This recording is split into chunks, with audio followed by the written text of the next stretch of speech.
So friends, welcome to this teleconferencing, Swayamprabha based, chart-based teleconferencing on National Policy 2020 and its various dimensions.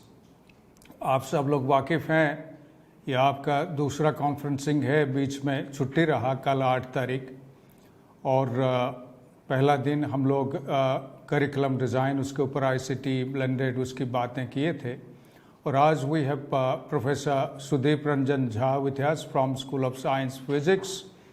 He is a very senior professor and very experienced in these. He is part of our NEP-PDP team which is implementing these. As you know, NEP is being implemented in combination of 3 technologies.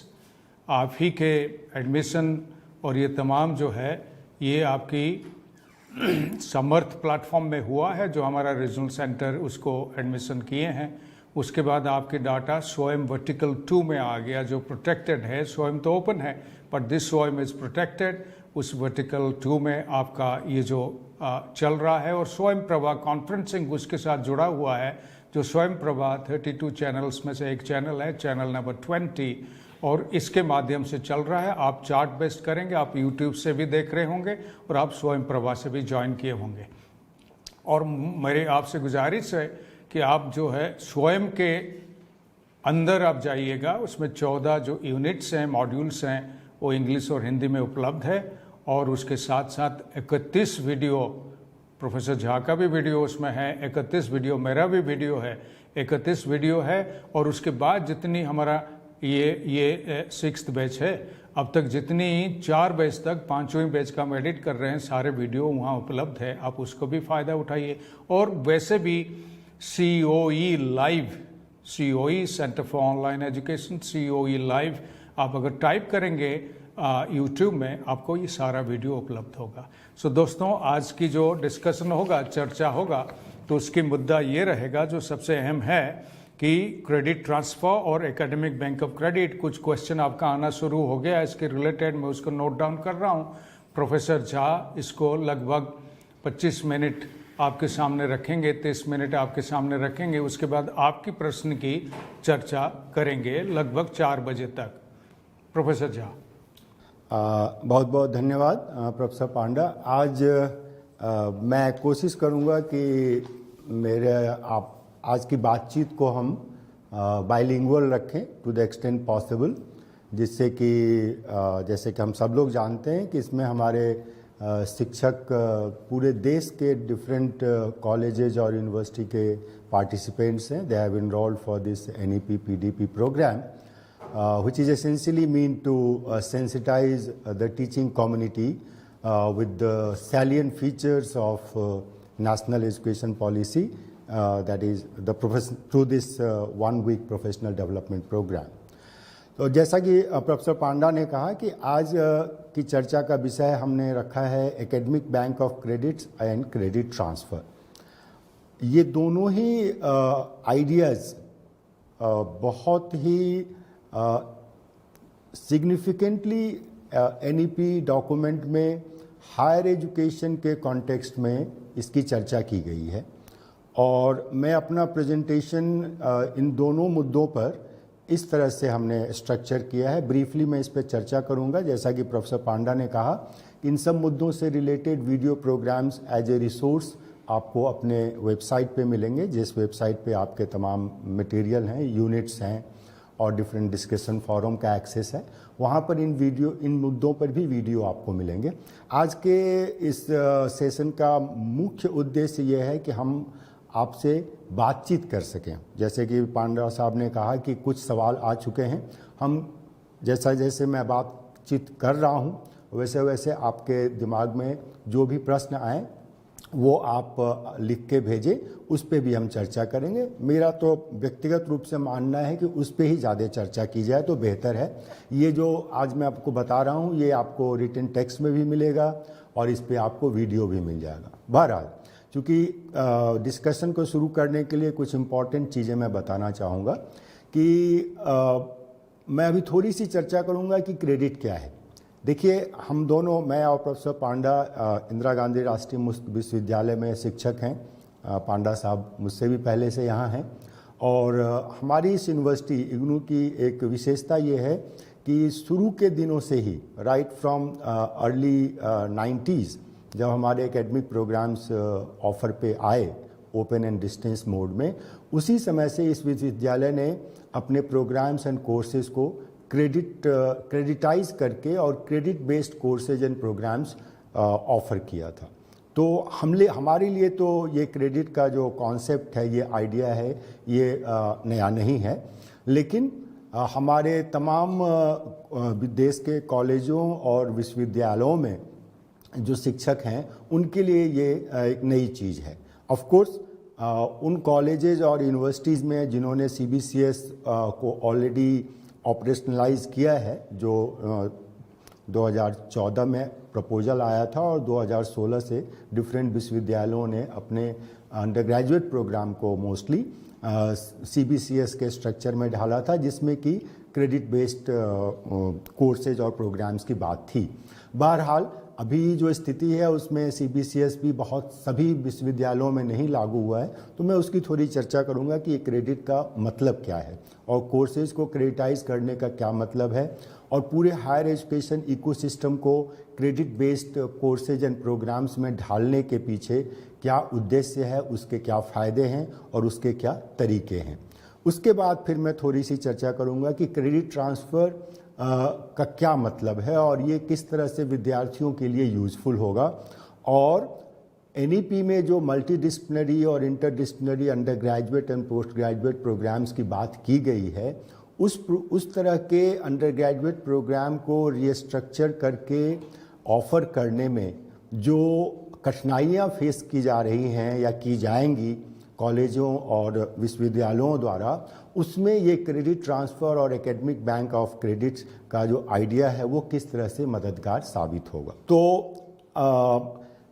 आपके reference के लिए मैं पहले ही आपसे request करूंगा कि चूंकि आपने ये प्रोग्राम ज्वाइन किया है तो please find time to go through this very brief and very nicely put document, which is NEP2020 document. It is 62 pages, and if you confine your interest to higher education, then it's hardly 23 pages.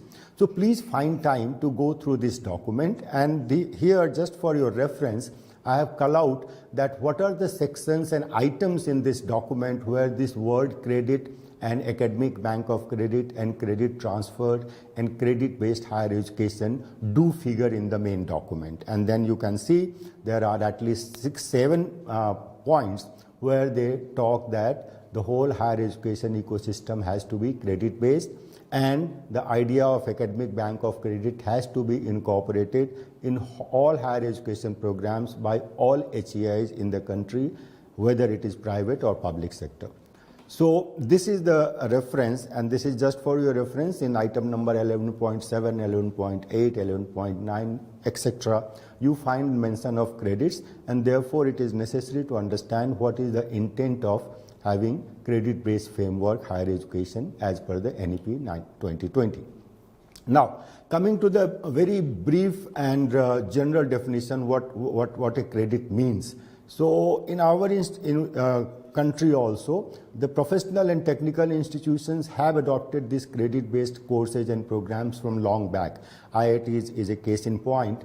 And the standard definition, which has also been recognized and rather notified by UGC through its various gazette notification regarding higher education, the basic idea is the credit is essentially linked to the content, right?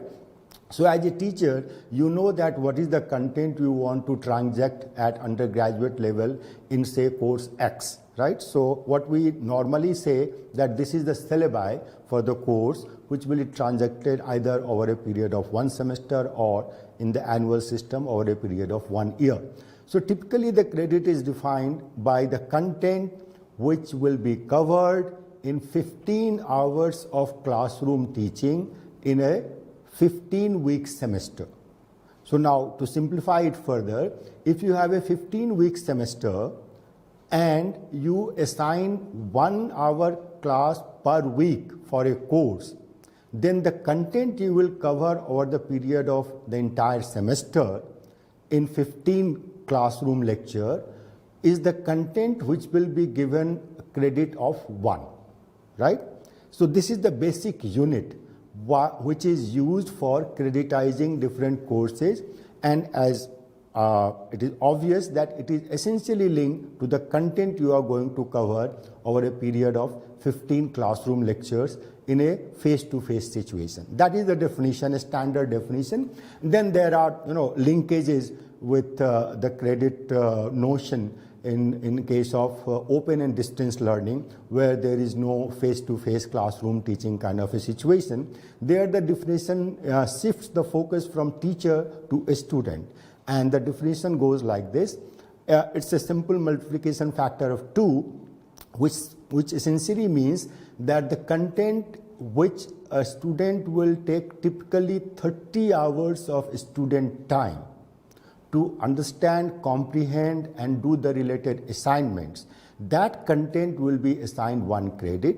So if the syllabi of your course is such that a student will be required to devote 120 hours, and there is no time limit here, it's an student's time, so 120 hour of a student time, that course will be assigned 4 credits, and that is the thumb rule which has been adopted by IGNOU since day 1, and therefore our courses are credit-based. So there is a linkage between what the definition of a credit in a face-to-face situation conventional system is, and what is the definition, the thumb rule, so to say, in the open and distance learning system.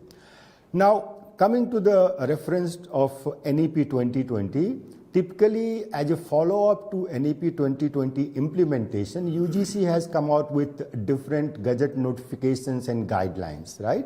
So one of those guidelines, which is yet to be finalized, it's in the draft stage. I hope that it will be notified soon.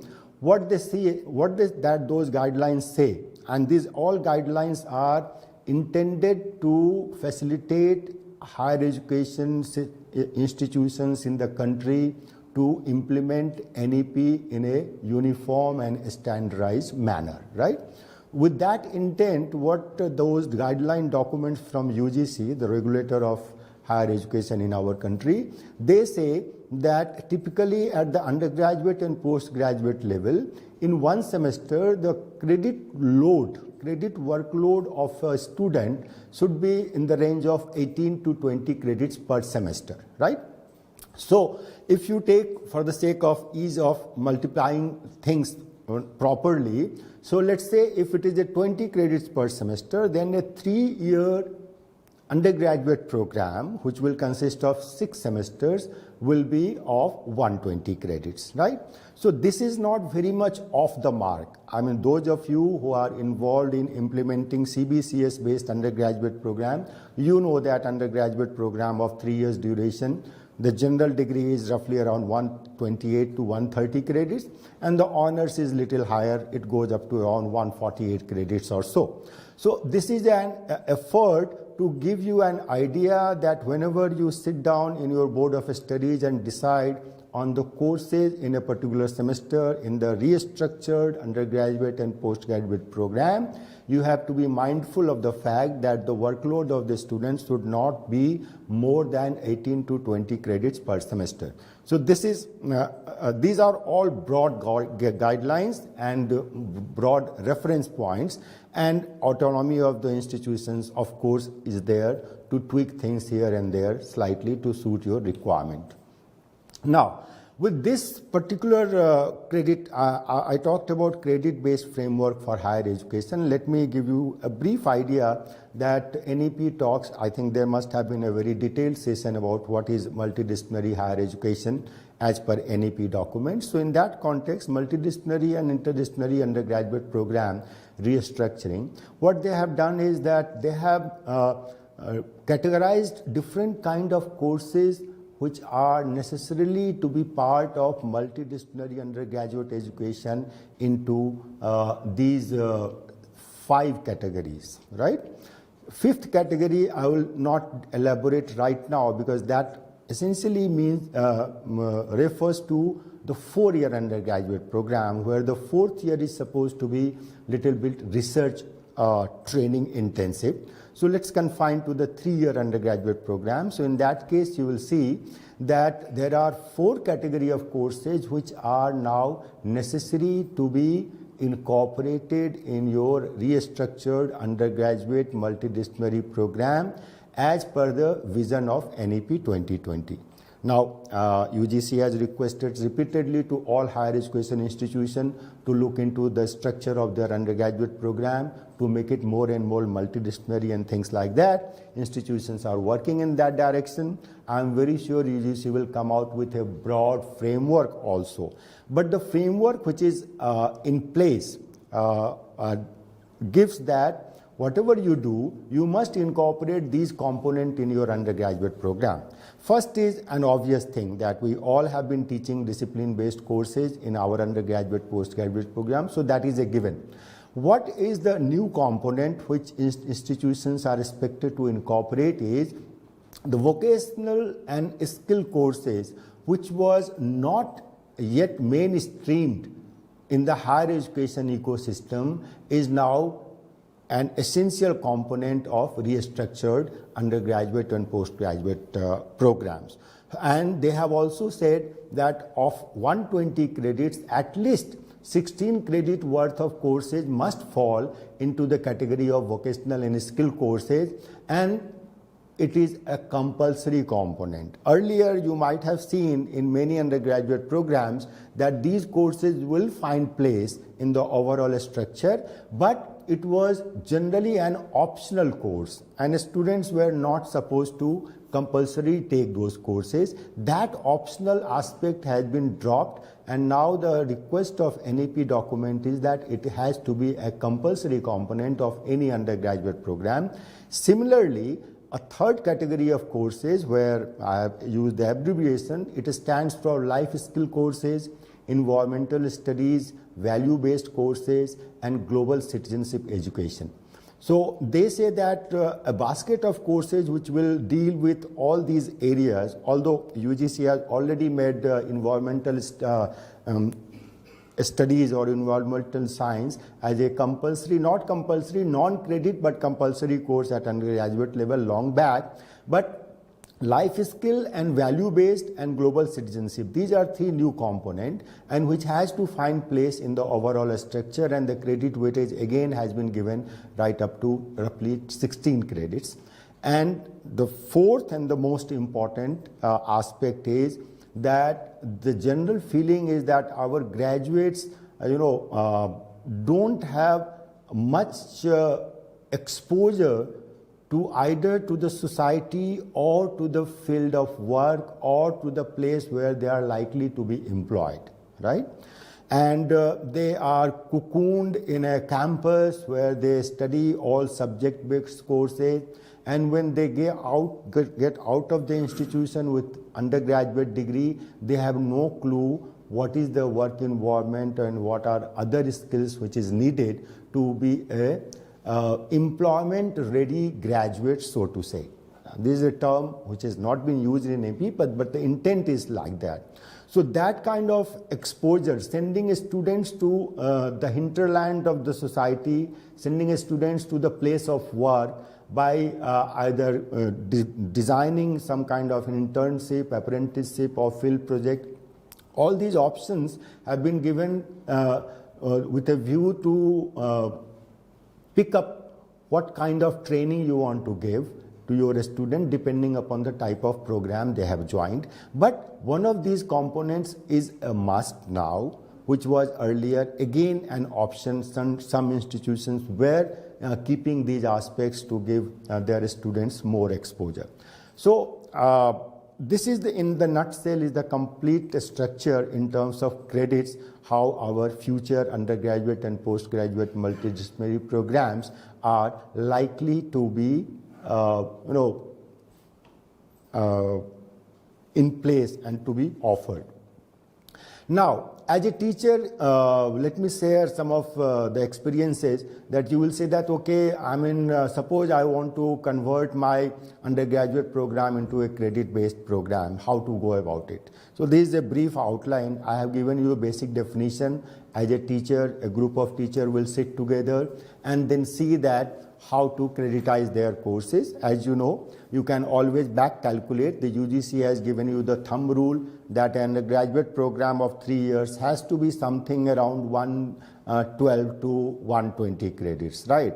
And then you back calculate and see that what are the courses you have been teaching, what are the type of courses which you are now required to add, which I just discussed, that value-based courses, and then you have vocational and skill courses.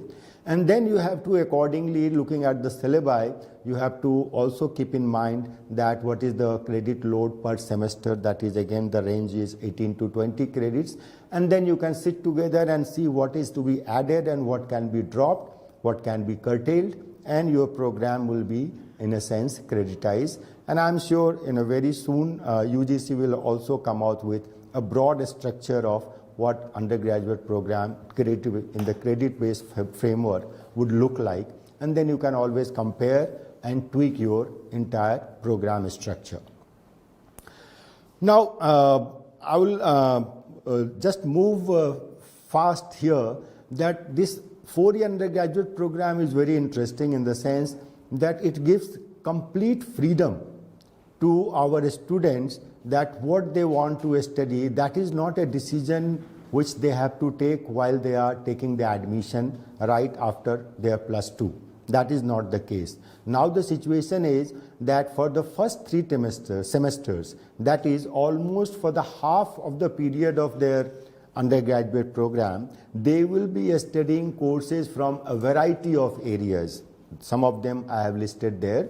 Natural sciences, social sciences, humanities, mathematics and computational thinking and analysis. So all those areas they will be studying the basic courses, and then at the end of 3 semesters they have to take a call that now in the remaining 3 semesters, if they are doing 3-year undergraduate program, what are the subject areas in which they would like to specialize. So the whole idea of picking up whether you want to do BA or BCom, whether you want to do BA honors, whether you want to do honors in history or sociology, all these decisions as on date has to be made by students right after his or her +2 when they are seeking admission in the undergraduate program. Now that is a demand on the part of the student which is little unfair, so to say. But this scheme where you give them sufficient time of 1.5 years, that is 3 semesters, they get exposed to courses from all areas, science, social sciences, humanities, and vocational. I mean, vocational is to be mainstreamed, right? And then they can take a call that, okay, this area interests me, so let me now pursue a particular subject in deep, and then accordingly their degree will be tailored like that, whether they get BA or BCom or BSc. Now, coming to with this background, the whole idea of credit is essential because this NEP talks of academic bank of credit. Now, what is the objective of this idea, that is academic bank of credit? Let me tell you briefly. First and foremost, I will go into the details, how it facilitates national level mobility, how it facilitates MD higher education, how it all allows people to take a break in their studies and then come back again, how ABC will enable credit transfer, how multiple entry and exit is possible if the ABC is in place, and how it gives a world of choices in terms of courses students want to do, irrespective of the place or the college or the university where they are studying. So all these 5-6 main objectives, it can be made if the HEI ecosystem is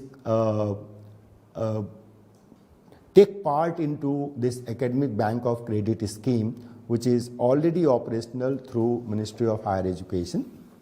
It is a website-based portal, and every higher education institution has to register themselves in the ABC portal, Academic Bank of Credit portal. That is the first stage. They have to get the approval of their statutory body, and they have to meet certain conditions. If a college or university visits that site, they will find that what are the conditions pre-requirement for any institution to be a part of ABC. That is the stage 1. Secondly, once your institution is registered with Academic Bank of Credit scheme, then you have to automatically or necessarily make part or make your students avail the facility by opening an account. So this is a typical bank.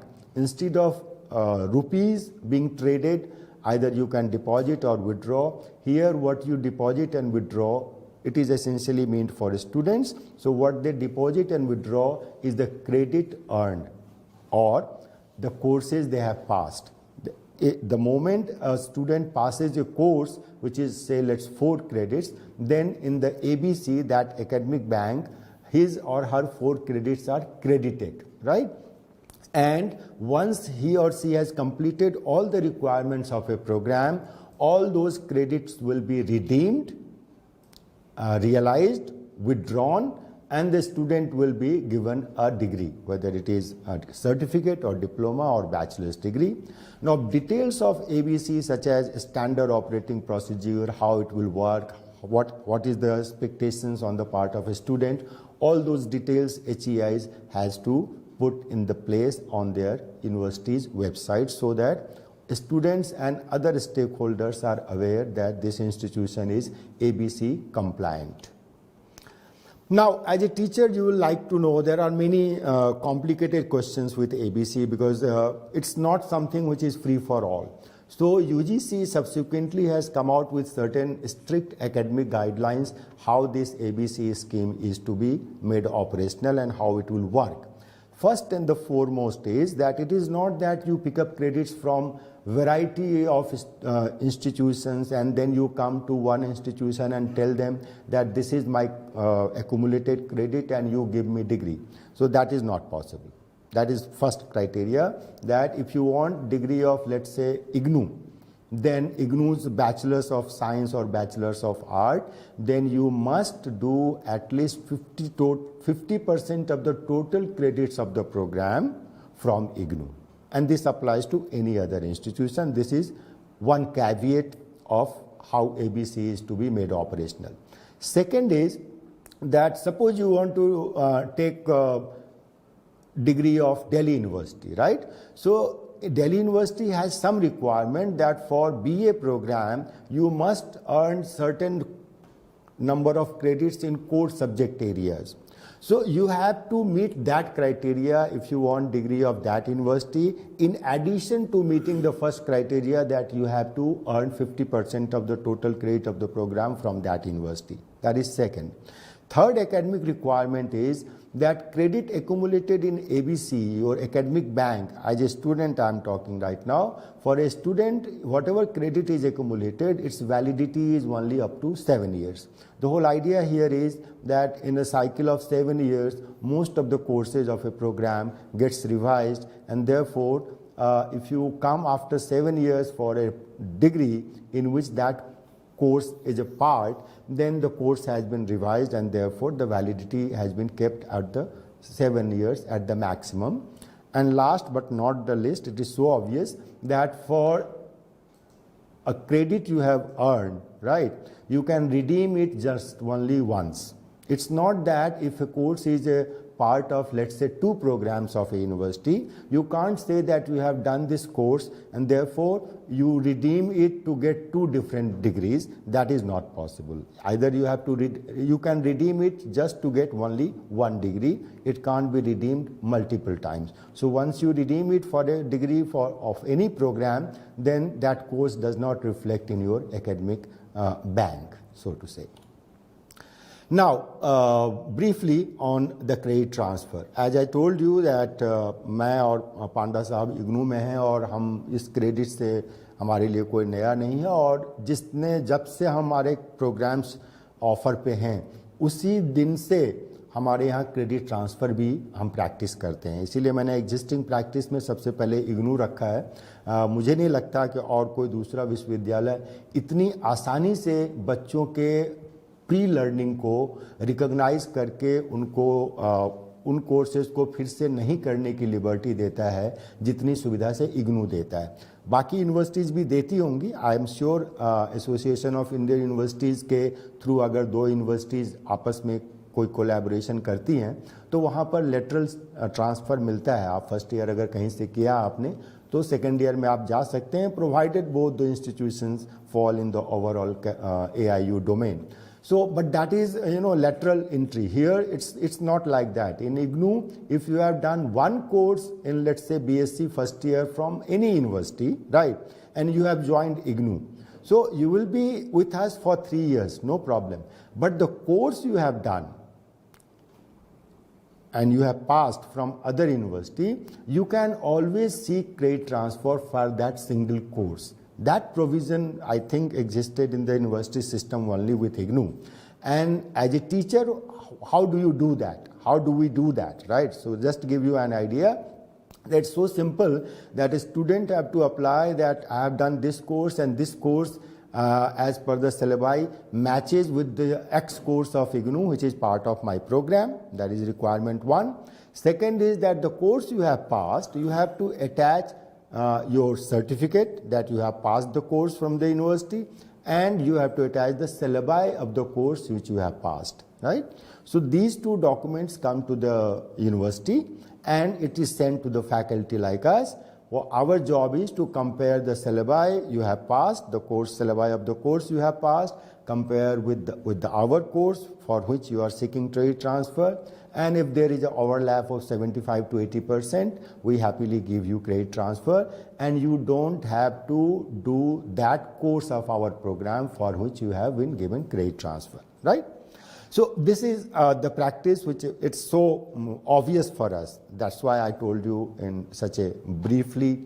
I hope you understand what I mean.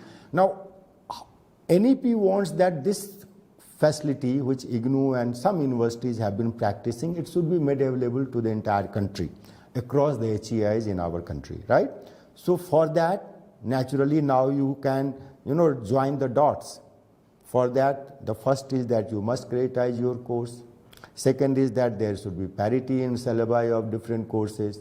Third is that there should be a uniform or some third party kind of setup where I can go and check that this student is claiming that he has done this course and this is worth this credit. So all those details I can log into ABC platform and enter the credentials of the student, and if it is everything is fine, then I will give him the credit transfer and that will be redeemed from his ABC.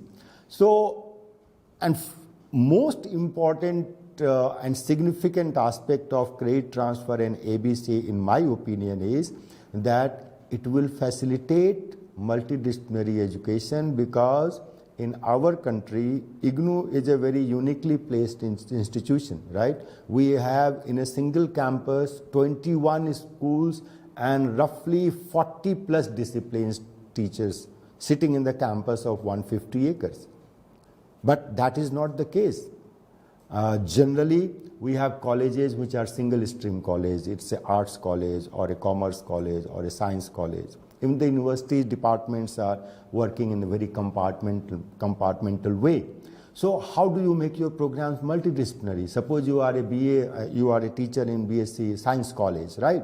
And you want your student to study a course in mathematical modeling, or you want your student to do a course in computer science, basics of computer science, or history, right? So what is the option? You don't have any option. But think coolly, if the scheme of ABC is in place, then your students can always join other institutions, Swayam platform offerings, and they can earn those credits. You just have to recognize them. And for recognition, if you find those courses in the credit of a student in the academic bank of credit scheme, you will have no hesitation, because there is some quality assurance mechanism before an institution can be part of ABC. A student can do the course online or offline, right? So this multidisciplinary higher education will be possible in a country like ours, where our university and higher education system is still not very broad based, right? If this ABC scheme and credit transfer is made possible across the HEI ecosystem in the country. I think I'll stop here and then take some questions. Professor Panda. Thank you, Professor Jha.